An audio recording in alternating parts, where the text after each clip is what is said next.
7 p.m. Eastern on the East Coast from the Holy City. It is Colbertradio.com with your host, Mr. John Colbert, currently showing you the Palmetto Tumbler in your view screen or viewers or whatever you want to call it.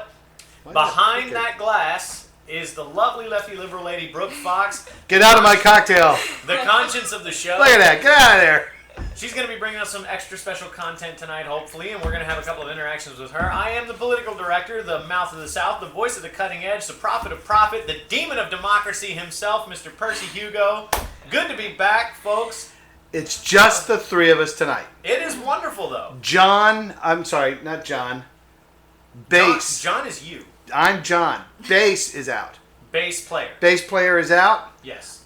Dickie Storm is this guy never stops moving around. Dickie Storm is a traveler. Dickie Storm's a traveler. He's gone again. Yeah. We have not heard from Lance. Lance had to cancel. He's apparently he's changed jobs, as we all know. Lance is now with Verizon Wireless. And if you need to get anything from Verizon Wireless, we recommend you contact Lance Morrison at Verizon Wireless. Be positive. I'm going to. Pardon? He left insurance and was hired by Verizon Wireless. Okay, I thought there was some other company. So that's where he is. Okay. I want to thank the lovely Brooke Fox who's joining us tonight on our show. Hey, bada bing, bada boom. Thank you, Brooke. It's truly great to have you here. Welcome. I got something to show. I'll show you in a minute. Okay. And of course, Percy Hugo, our political director. Percy, welcome. It is so awkward not doing this without a microphone.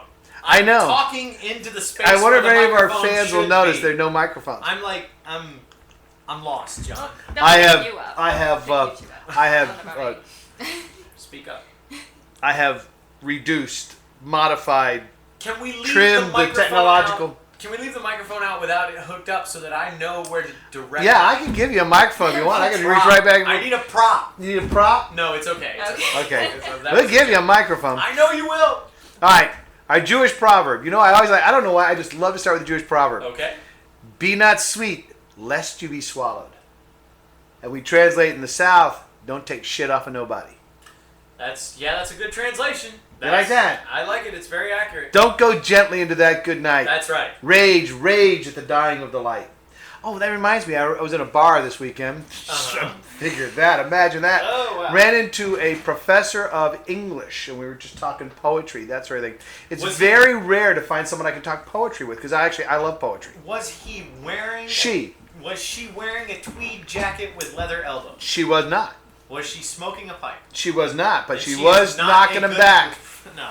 Like a good English teacher I was about should. to She say, if was she's knocking him back. Then yeah, she probably is a good English All right, teacher. our word from the new Colbert Dictionary Abridged, which Oh. I'm working on. Oh dear, hold on. Let me brace myself. All right, you guys ready? Abigail. That's a name, isn't it? What is Abigail? Normally. Define Abigail. Normally, but you got to remember, this is the new Colbert Dictionary. Or Colbert Dictionary, however people want to say it. I say Colbert. You're up to the pronunciation is up to you entirely, sir. Abigail. That's how a girl in South Carolina introduces herself if her name is Gail. Abigail. Okay. Who y'all? Abigail. See? See, we get it now. And most of the people from Charleston are going, it's true. That's right. Yeah. We want to remind everybody that our official charity of Colbertradio.com is the Dr. James W. Colbert Endowment Chair at the Medical University of South Carolina. So if you have any ideas that you would like to make donations, charitable donations, that will go towards our futures and the taking care, the health care that we're going to need. We need doctors, we need nurses. These funds are used through the Vice President and Provost's office to meet needs at the Medical University because, let's face it, there's a lot more need than the state can pay for, particularly now. And as Brooke will tell you, because she is one of the leading archivists in the United States today. The leading archivist. She is the leading archivist in the United States today. I used to be, If we're not going to but call now her, it's Brooke. if we're not going to call her the leading archivist in the United States, we at least need to credit her as being the leading archivist in South Carolina. Well, no, we're going to stick with the country. Okay, we're going. Right. You're going national, bro. That's right. Alrighty. Okay. Hold on for a ride like you would not Now, believe. I was doing a little bit of stand-up this weekend out at the Sunfire Grill. Dear Lord. Covering the... Oh, yeah. Well, actually, I did rather well. I believe you. Every time I've done stand-up, I've done rather well. The trick is, don't do your stand-up too long. If you get Yes. 3 or 4 good jokes going and they've laughed, sit your ass down. And if you Because- don't get good jokes, sit down anyway. Sit down anyway, just They'll get it over forget with. about you. So anyway, I wrote this joke about Al Gore. About Al Gore being this incredible loser. Don't shut me off if you're listening. I don't mean Al Gore. Look, I don't care about your politics. You know, I do. it's just I know you do. But let's face it. I mean, come on. Even South Park makes fun of this guy. He loses the 1988 bid for the presidency. He does manage to make it into the executive branch, but only by riding Bill Clinton's coattails. Right? Mm-hmm. I know he won the Nobel Prize. Yeah. But then again, so did Barack Obama, so no kudos there. Yasser Arafat. That's like a teacher getting a mug saying "best teacher in the whole wide world" means nothing anymore. The Nobel Prize means absolutely You want nothing to anymore. impress me with the Nobel Prize? Win it as a conservative. That's not going to happen. Yeah. Um, I'm just saying. I know, but look what happens to the poor guy. I mean, he gets he loses his own district in his own state, which cost him the presidential election in 2000, in spite of the fact he had 500,000 more votes than George Bush did. He forgot. It's not the popular vote. You got to hand it to Barack Obama. He understood that. Even though he won the popular vote. Even though he won the vote, he still lost the election. And now Tipper has given him the old heave-ho. I mean, the guy is out on his ass. Let's face it, this guy couldn't get a happy ending if he hired a masseuse. Boom, boom. They loved that joke, and I wrote it. I wrote that joke, and they loved it. All I right. see why they loved it, though. It's very well constructed. Oh my God, did you see about Lindsay Lohan? Which part? Oh my God, Lindsay Lohan is cast to play Linda Lovelace in the movie. Oh, no. Talk about typecasting. Linda Lovelace, of course, famous to Deep Throat. They hired Lindsay Lohan. She's ready for the part. I think so. She's had enough training.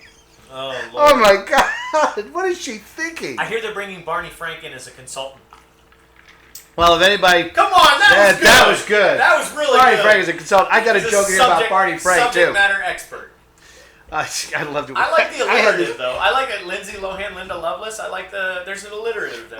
It's literal. It makes me happy in a literary sense. I have a similar joke. I kind of stole it from my brother because I remember it. when he interviewed Barney Frank, and the first question out of his mouth is, "So how's Mrs. Frank?"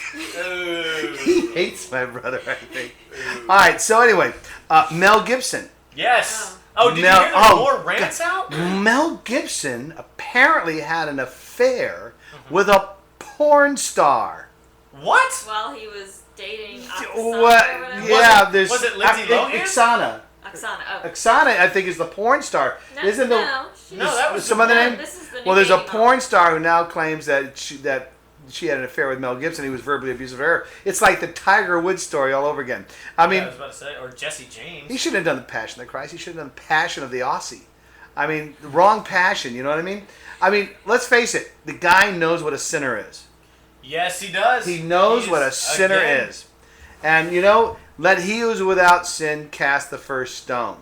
But if I were Mel Gibson, I'd kind of be ready to duck. Because he kind of set himself up there, you know what I mean? Yeah. Can you watch? Think of anybody more disappointing right now than Mel Gibson? How disappointing. Joe Biden? No, Joe Biden never disappoints. He always gives us fodder for our cannons. That's true. Always give us fodder for our cannons. All right, listen, we're going to have to come back. We're running long on our intro. We're having a wonderful time. It's just, I am, yeah, this just is the great. three of us. We're going to be right back with Colbertradio.com.